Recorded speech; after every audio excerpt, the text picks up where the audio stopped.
Good evening and good evening and good evening. Welcome to another episode of the Upfront Mind, Body, and Soul podcast, where we are here with RayeQueen Self-Care Corner for this month.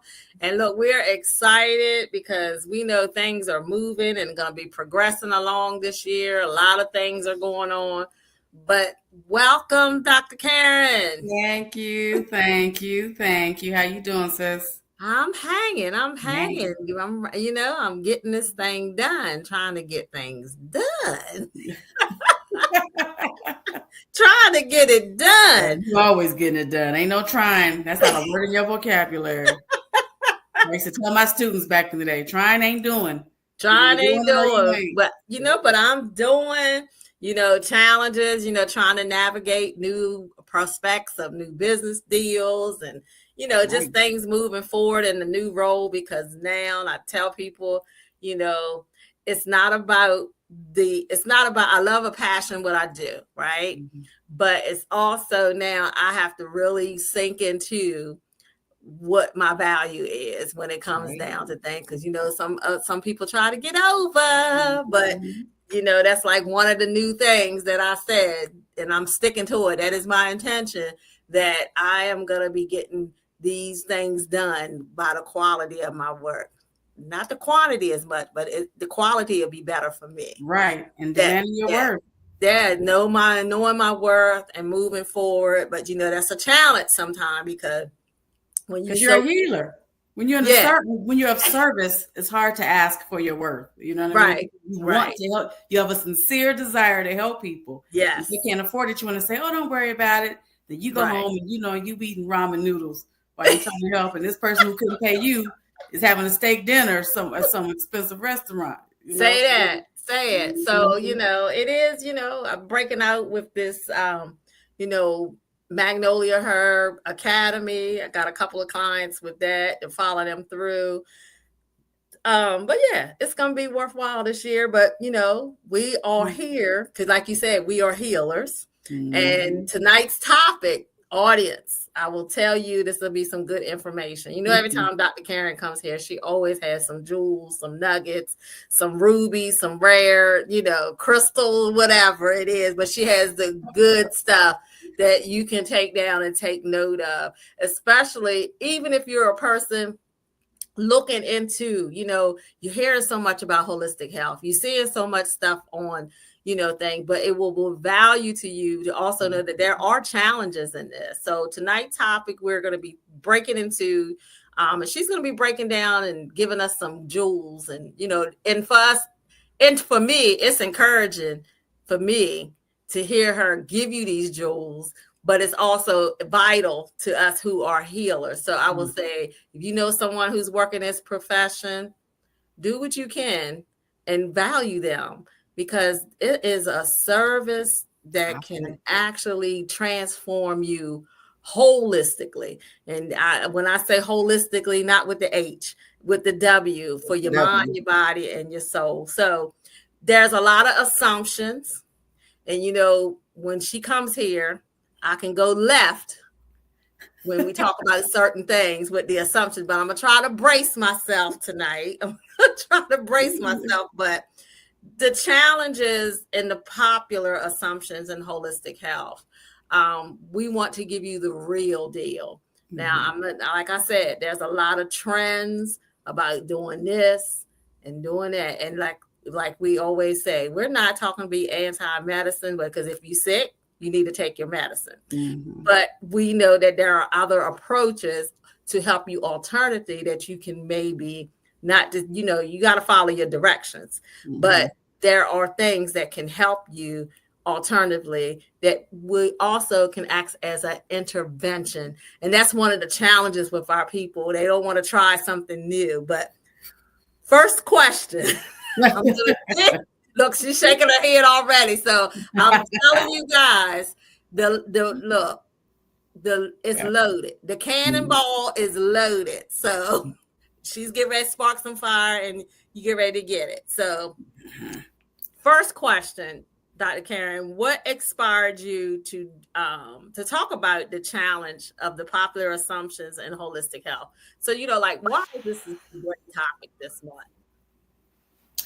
I've been thinking about 2025. We were talking about that earlier, and what has to happen this year, right? What's important for holistic healers in the BIPOC community this year, especially Black healers.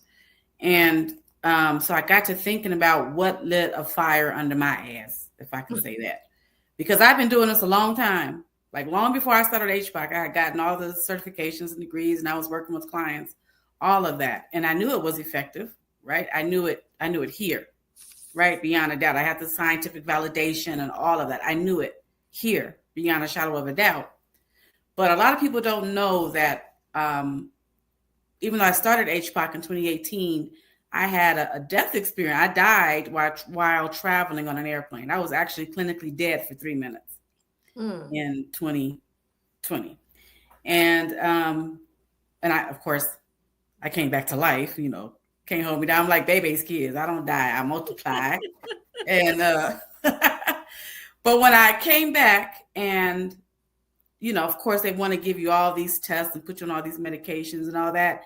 That at that moment in my life, that was a test of my faith, and if I was going to call my hypocrisy, right? Because I knew the information here, and I've been given it for a long time. But it's not until you have 12 doctors standing over you with their clipboards and you're their test tube baby, they're doing all these experiments on you, that you really want to stand on faith and what you believe in.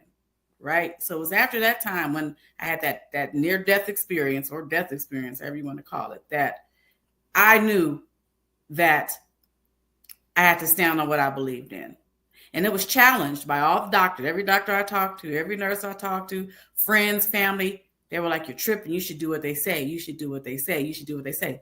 No, because I know exactly what I'm standing on. I know the validation of holistic health practices. And so when you are standing death in the face and you still choose holistic natural remedies, that's when that's a God-given assignment. And so I knew at that moment, beyond a shadow of a doubt, that I have to challenge the assumptions that people make about how it doesn't work, how it's not effective, how it might cause damage, all those voices I had in my ear. I knew at that moment I had to challenge those assumptions.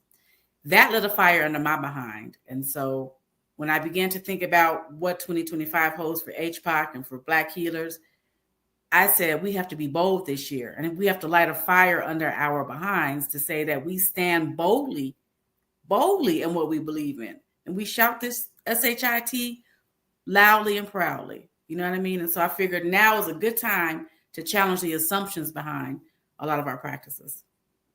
And I learned something else new. And I see that. And then you say through that I would say that was your awakening period. For you can have it all up in here, like you said. You done did all the certifications. Because people tell me all the time, "What else you gonna learn?" Look, this and if new information keep coming, trust me, Michelle is gonna get it. And when I sat and dissected all out, I actually come up with a remedy from this portion, and then that'll bring you to the whole pattern. So I get what you're saying. You know it up here, but you got to actually, I just actually, as you was talking, I thought about something that I had from a previous show, but that just so ties right into it. You faith it till you say, I'm going to make it. I love it. I love it. Yep. So for you healers are out there, or any part of us who are in this HPOC association, this is a global thing. It's just not here in the States. It's outside and internationally as well. Faith it until you make it, because even in challenges. I just learned something this past weekend that I had no idea. That we talked about Martin Luther King, but we always hear about this great speech, but we never get the history behind those speeches. It was that I Have a Dream was not the only speech, and that's how we always been taught that was the only speech. It is not the only speech. And here goes with the challenges. He while he was in prison, everybody had abandoned him. Mm. And he literally makes statements. They won't tell us this, but I got some history behind it this past weekend, and I was fascinated about it. He was in depression. He was in mental health. He was talking to psychiatrists because he's like, I'm doing all this for these people. Come on now. And they just not listening to me. I'm doing this for them. They don't even see the outcome. So, it goes back to the major assumptions. Leaps right into question number 2. We go through all of this. People see the work.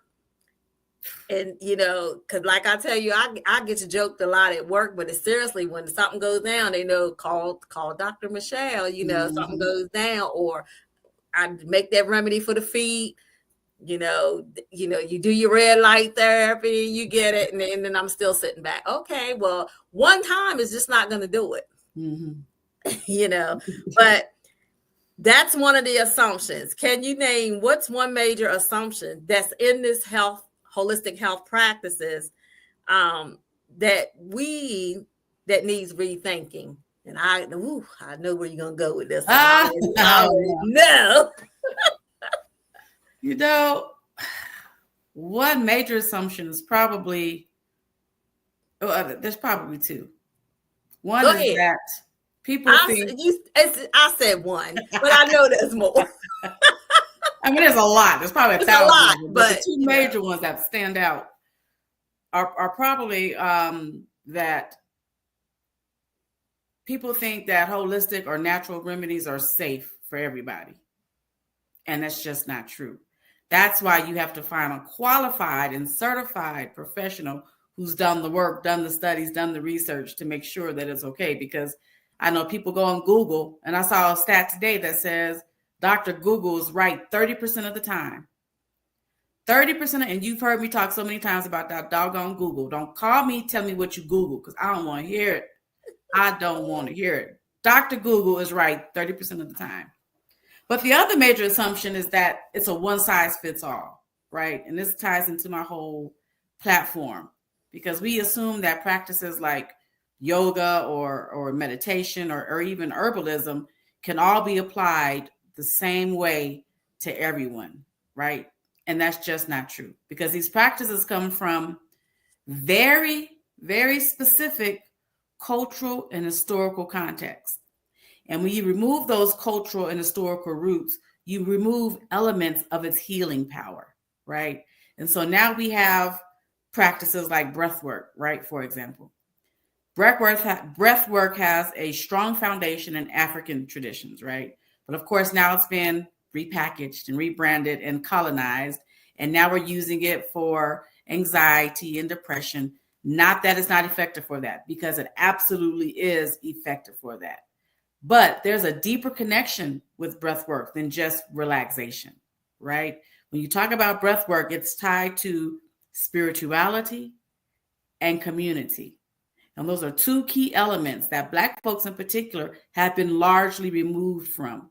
And if you look at the timelines for when we started to disconnect spiritually to when health disparities began to increase, they run neck and neck. They are parallel. That you can't disconnect the 2 or the 3 or the 4.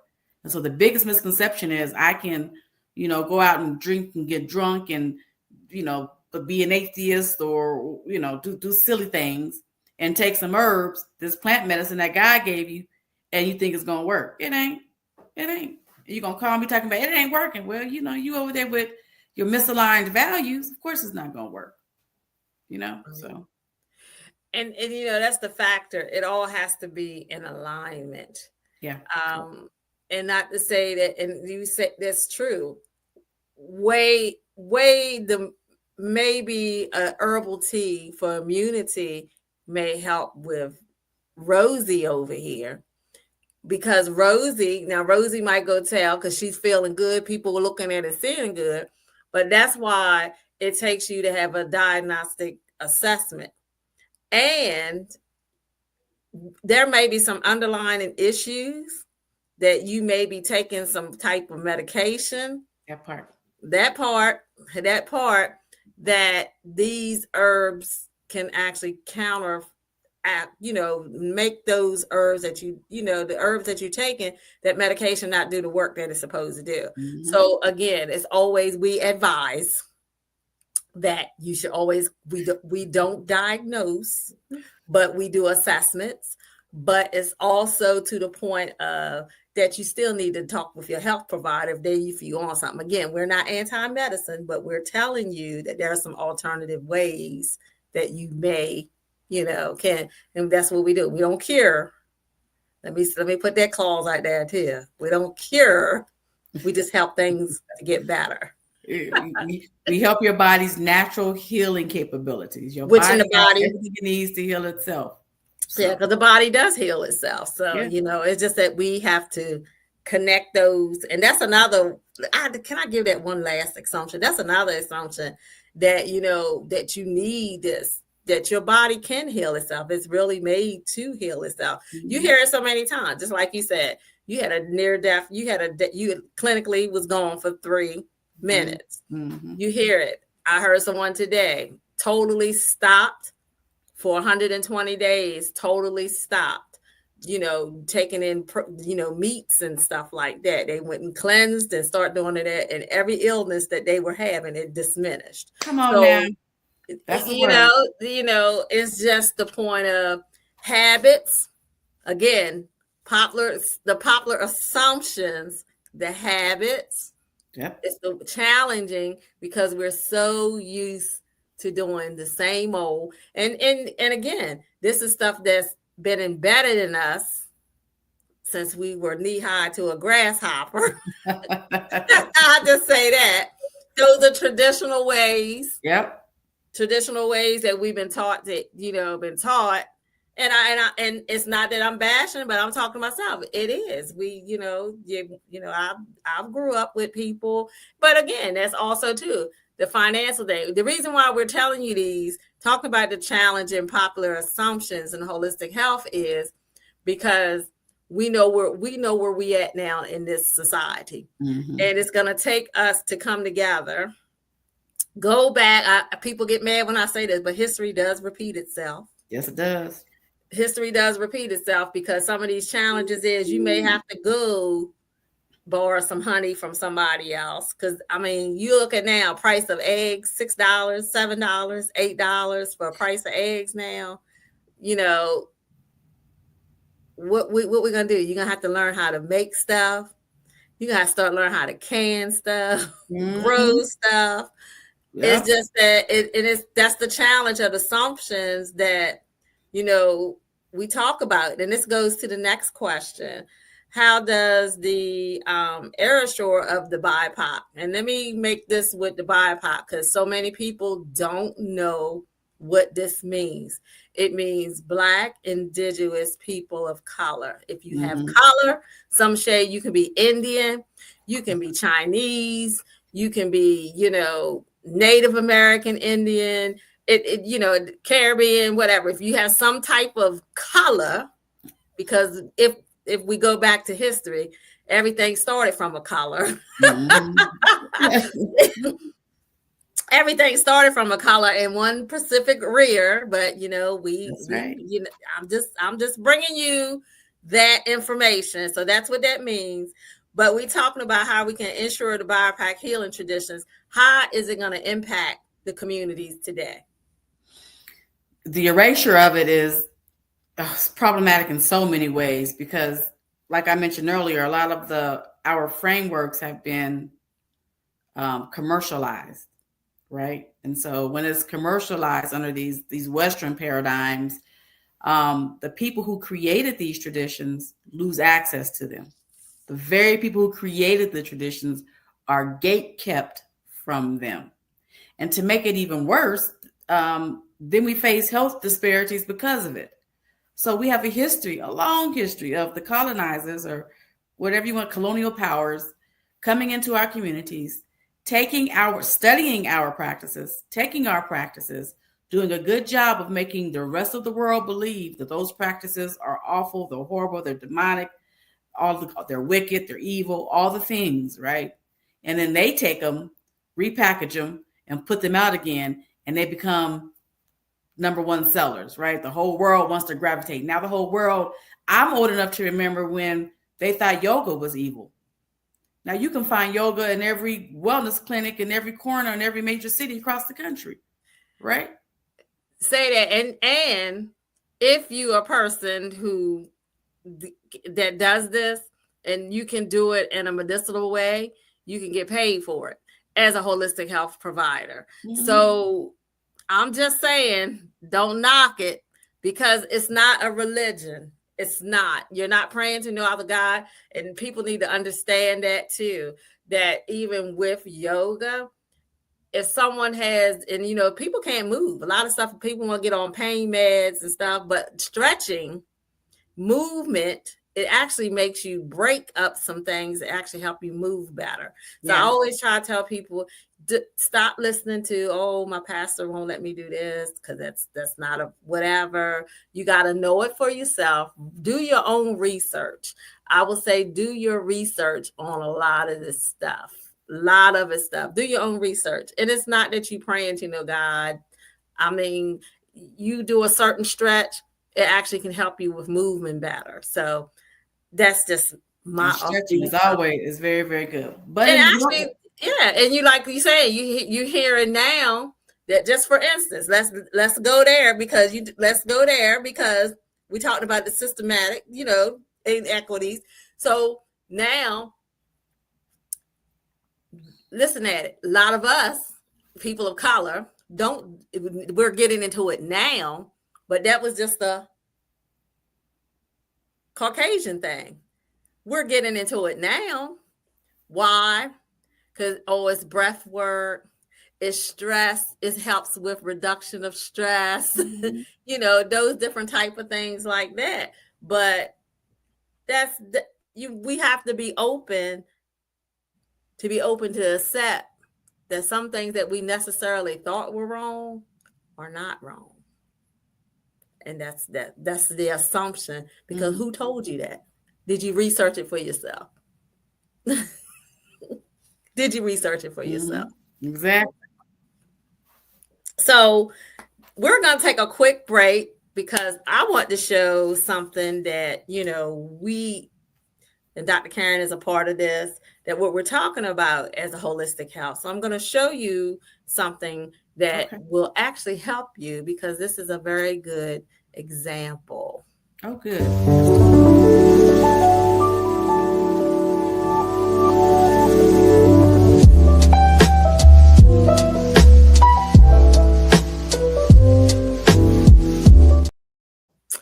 Yes, that is the Daughters of Healing Remedies and Recipes book that powerful ladies have put together all types of arenas of holistic health to help you in your mind, your body, and your soul. Because you know what's impactful today, I had no idea until the Hugging Healer, who's in the book, that there was a National Hugging Day. I had no idea that. So it's yeah. So grab yourself. It is available on it's available on Amazon, and there's some real good resources in there for you to use. So so excellent book. Excellent. Excelente. Excelente.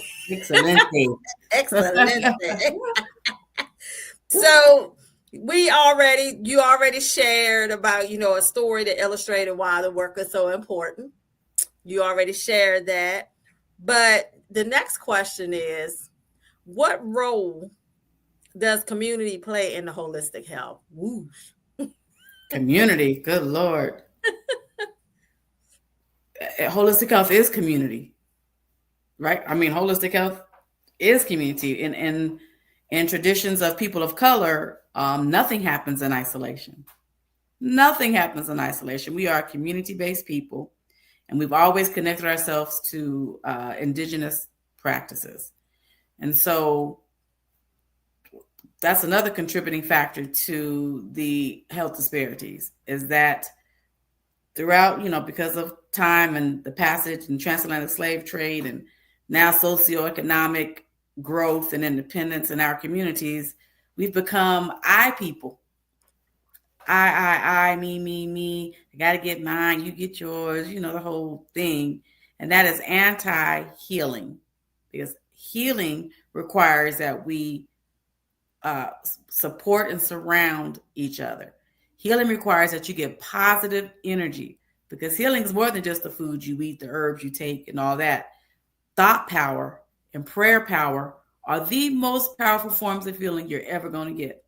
The most powerful. If you eat healthy every single day, you exercise 3 times a day, you take all the herbs, you do all the juicing, you do all the sound healing, all the things, but your mind is not right, you have negative thoughts, you will not be healthy, because the thoughts release the chemicals that are responsible for how the hormones and cells and blood and DNA interact in your body. So I don't care how many healthy things you do, if your mind is not right and your community is not right and your thoughts and your prayers are not right, you're not going to be healthy.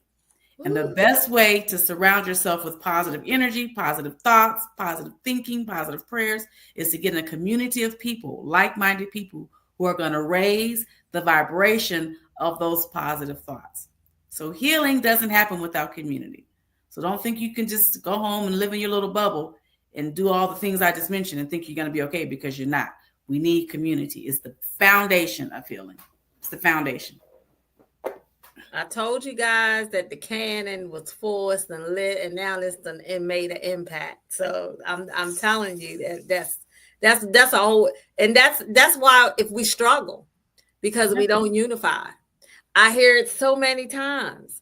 All them they come over here, they take everything, but they work together. They have that community. Mm-hmm. One will put all their money together, that one buy a car, the next one buy a car, the other one have a house, the next one build it up, then the next one have one store, then it's 10 other stores. Yep. We can't get mad about that, because what we need to do is model that positivity and unify. But us, I'm not even gonna go there, but people's hot with a couple people because they did a certain things for a certain thing. But that goes back that goes back to I've sat where I've heard people of the cloth sow discord, and I'm like, wait a minute, hold up, what am I listening to here? Sowing discord. But then scriptural says, Romans will tell you in Romans that you have to respect the office of the leader, regardless if you like them or not. Am I right? Am I? See, that's the challenge. We pick and choose what realm of what we want to listen to and what's popular. I'm like, hey, money's green to me. So and 9 times out of 10, those ones who said they wouldn't go, I guarantee you, get the invite and sit back and watch. Well, that's what happened, because Snoop Dogg said he wasn't going to do it, and he did it. And he did it.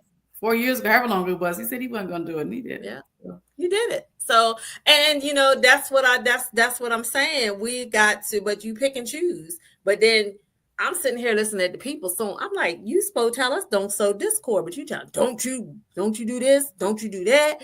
I'm not. Don't listen. Wait a minute. Did you pray?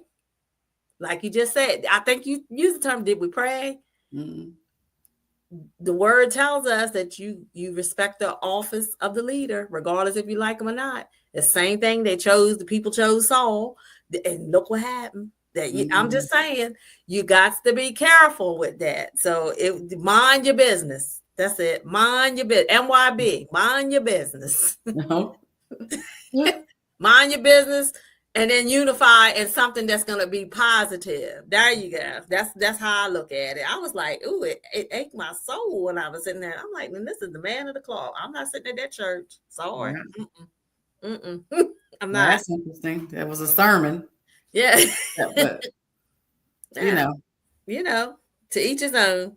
So we're here to the last, what is one actionable step listeners can take to challenge the assumptions in holistic health? Support Black practitioners.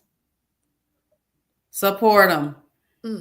Go buy some herbs from your local Black herbalist. Go to a sound healing session from your local Black sound healer, right? Go to a meditation class with a BIPOC meditation guide, right? Just support your BIPOC healers, because we know that it's been colonized. And we know that so many gatekeepers have all these wellness spas and wellness businesses and wellness products on the market. It's $1 billion business, right?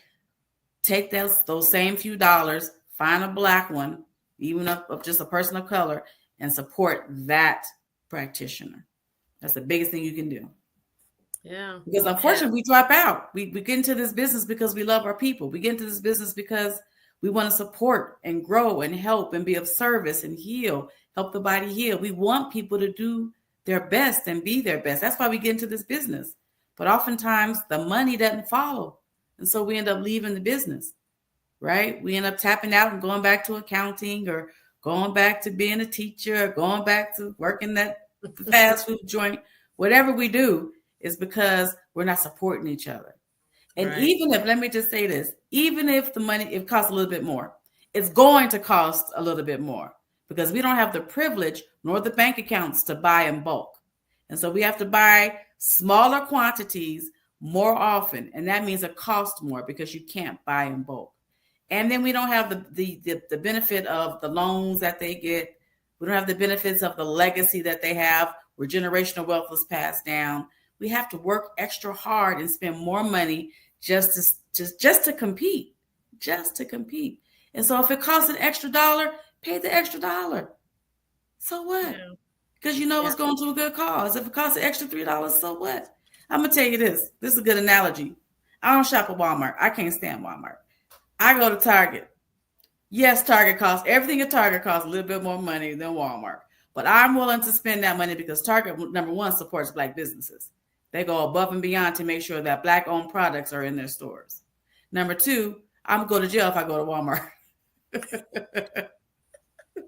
I'm going straight to jail, so I will go there. The employees they don't know anything. Can't nobody help you find nothing. They're not willing to help you. It's always too crowded. Listen, in my mind, Walmart's more expensive because now I got to pay for bail to get out of jail because I'm back to the pool of Walmart. But you have to have that same mindset when you're supporting your Black practitioners. Just do it because it's the right thing to do. Do it because it feels good to your spirit, because it's the right and the better thing to do. Spend the extra dollar and shut up about it. Shut up about it. Yeah. Spend the extra dollar. And then shut up about it. Yeah. And shut up about it. Yeah. I like that one. Spend the extra dollar. Make the dollar holler. Because if you make the dollar holler, it'll come back to your community better. That's it. When are we giving back to our community? And we do. I know for myself. And I got a various, but I will say it's my people in the community. They'll look at you for a couple of hours. I'm gonna do it, or they'll cancel out. But it's most of my other community. They'll pay me right up front for the services, right up front for the services, and don't gripe about it. So okay, I know, and it's sad. But we have to show some grace because we're victims of. They did that on purpose. They broke our community down on purpose. Right. And it's taken some of us longer than others to come up out of that victim mindset, out of that. You know? So. Right. But if you want to know more, we have a website there that you can go follow where you can get yourself certified in various arenas. There's a lot of wealth of information on hpacuniversity.com, and there's a phone number that you can reach out to. Plenty of classes. Often there's some real good information. I will tell you it's been almost a year and a half, maybe.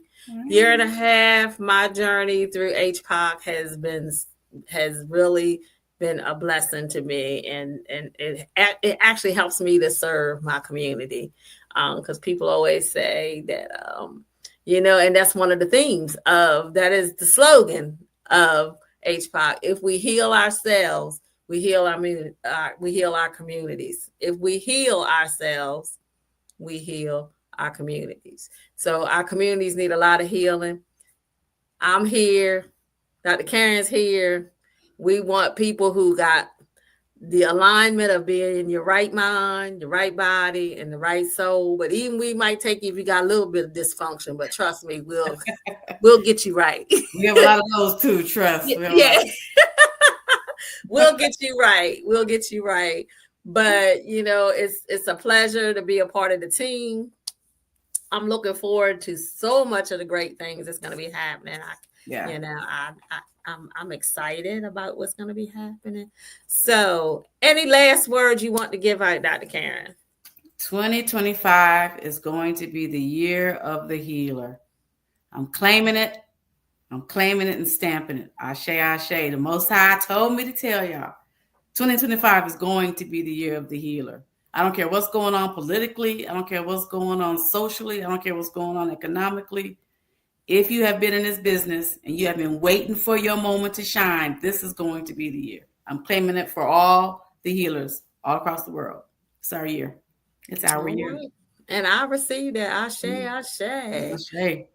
So, audience, if you have liked what you've heard, keep tuning in, share this, podcast, write me in, write in if you want to hear more topics, because I'm available to give you what you want here. That's another part of healing. You want to come on, there's something with more mental health, but I had some great things lined up for the next couple months that I'm working on. So it's going to be very, very important that this is why you advocate. So I'm advocating for my community. I'm going on the front lines. Ashe. I'm going on the front lines, community. So get ready. Get ready. But, we're going to turn off tonight, but, always have the saying, if you know that you feel that you're not loved, know that you are loved here at the Upfront Mind, Body, and Soul podcast, where I'm your host, Michelle Bolden Hammond. Oh, wait a minute. Oh, I forgot again.